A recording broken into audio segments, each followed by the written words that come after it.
There's a fascinating puzzle brewing at Manchester United right now.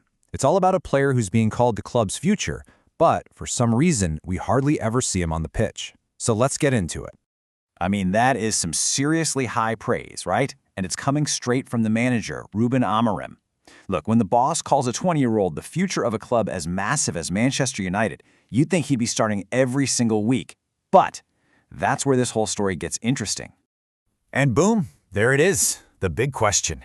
How on earth can the future of the club be a guy who's never even started a Premier League match? It doesn't add up on the surface, does it? But the answer? Well, it's a tangled web of tactics, injuries, and some pretty high-stakes club politics. All right, so first up, let's just look at the reality of the situation. You know, for all the hype, for all the manager's praise, Kobbie Mainoo's career so far can pretty much be summed up by one place: the bench. 11. That's the number. 11 Premier League appearances this season. And, on paper, that sounds pretty good for a young player, right? But here is the massive catch. Every single one of those appearances was from the bench. He has never, not once, been in the starting 11 for a league game. So what gives? Why is the manager so convinced? This isn't just some throwaway compliment in a press conference. No, Amorim is placing a huge bet on this kid's talent, and he seems more than willing to play the long game. Let's figure out why.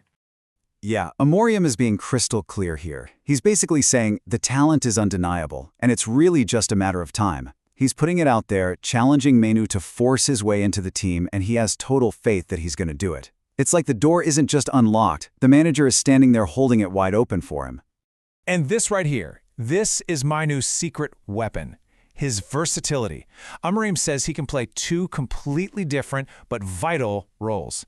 He can sit deep as that anchor, the number 6 role that Casemiro plays, but he's also got the skills and the vision to push up and be that creative number 10, kind of like Mason Mount. That kind of flexibility, man, that makes a player incredibly valuable.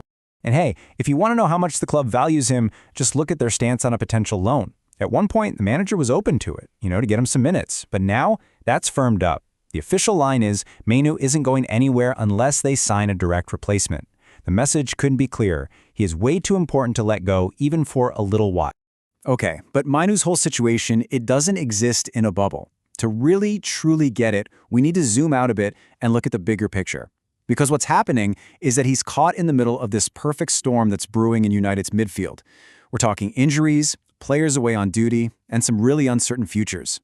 And man, here's the chaos laid bare. First off, the team's captain, their main creative engine, Bruno Fernandes, he's out long-term. Then the backup guys for that number 10 spot, Mbeumo and Diallo, they're both away at the Africa Cup of Nations. And to top it all off, your defensive rock, Casemiro, is on a monster contract with a really cloudy future. I mean, the midfield is just completely up in the air.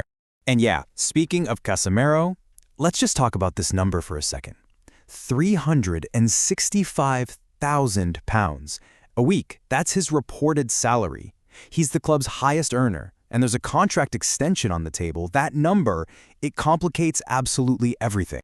But, and this is a big but, here's the twist. Despite that jaw-dropping salary, the manager's praise for Casemiro is just off the charts. He literally calls him the ultimate professional, the guy who sets the standard for hard work at the club. So that creates this massive dilemma, right? What do? Do you move on from the super expensive veteran, or do you hang on to the player your manager thinks is the key to becoming a top team again? And if all that wasn't enough, there's the tactical puzzle. Amorim has basically admitted that his favorite 3-4-3 system might not be the right fit for these players, so he's open to changing things up. And, any big tactical shift could totally change what he needs from his midfield, which could, potentially, create the perfect opening for a super versatile player who can play in 2 different spots. A player exactly like Kobbie Mainoo. So you can probably see where this is all heading. All this chaos, all these headaches for the team.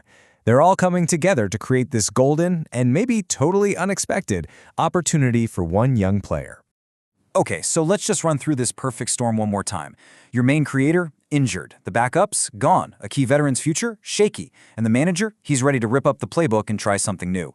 This is exactly the kind of situation where a big club is forced to look at its young talent. Really, the only thing standing in the way right now is Mainoo's own calf issue, but once he's fit, that path to the first team is looking clearer than it has ever been. Which, of course, brings us to the big final question. The stage is basically set, so what actually happens next for Kobbie Mainoo? You know, when you boil it all down, this is a classic football story, isn't it? It's that clash between immense potential on one side and the crushing, right-now pressure of a superclub on the other. At a team like Manchester United, there's no gentle learning curve. You have to deliver, and you have to deliver from day one. And maybe the manager, Ruben Amorim, says it best himself.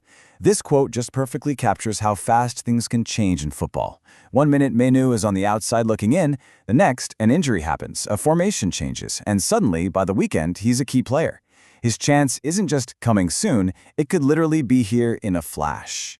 So look, at the end of the day, all the stars seem to be aligning. The manager's faith in him is obvious. The opportunity is bubbling up directly from all the team's chaos. All the pieces are falling into place. The only question left is, will he grab this moment and become the future his manager sees? Or will this become just another story of what could have been? The ball, as they say, is in his court.